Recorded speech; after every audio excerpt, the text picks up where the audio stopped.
que Deus falou não é assim, filho. Lá passou, é degrau por degrau, é passo a passo. Sabe por quê? Nós não construímos uma casa por cima, é por baixo.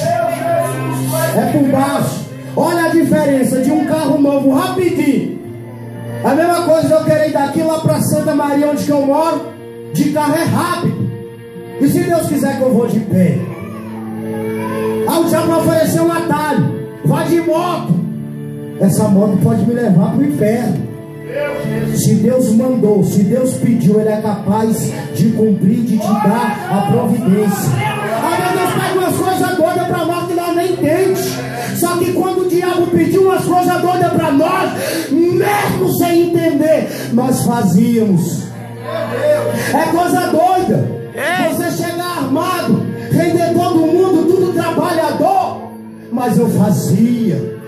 Da calacébia. Agora eu não vou fazer para Deus. Pode chamar de doido, pode chamar do que for, mas eu vou agarrar o nome do meu Jesus, que morreu na cruz do Calvário e me libertou.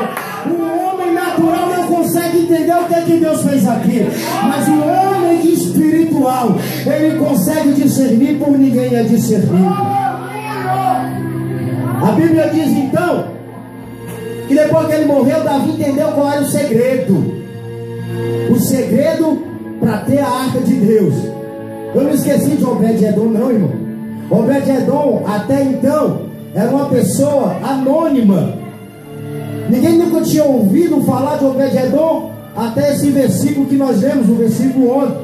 Você acha que a arca de Obed-Edom, a arca de Davi, a arca do Senhor, que ficou na casa de Obed-Edom, foi simplesmente que quando Davi vai acontecer aquilo, falou: tem algum doido aqui para me guardar a arca? Meu Deus! Guardar a arca? Foi não.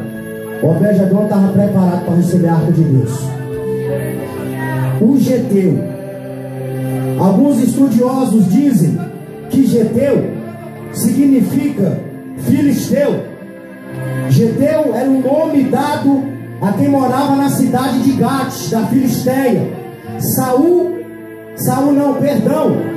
Golias, o gigante Golias, era chamado de Geteu.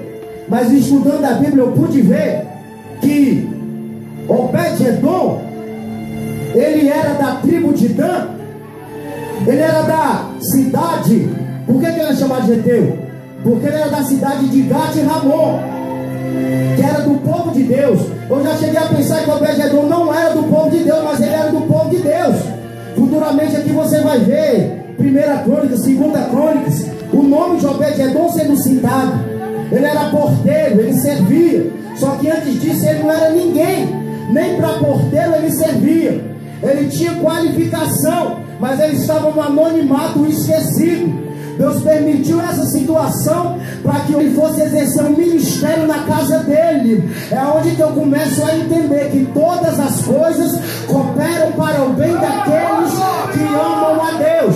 A Bíblia diz que a arca então ficou na casa de Obed-Edom e todas as áreas da vida dele foram abençoadas. Agora sabe o que me chama a atenção? Porque a arca ficou apenas 3 meses na casa de Obed-Edom.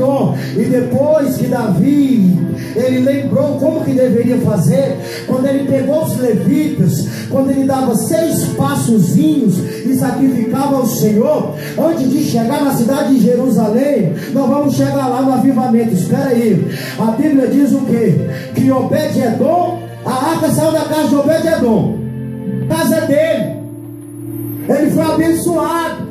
Porque tem gente que é assim, depois que recebe a bênção, não quer mais seguir a arca de Deus, não quer mais seguir a presença de Deus. Todas as áreas da minha vida já foram abençoadas mesmo.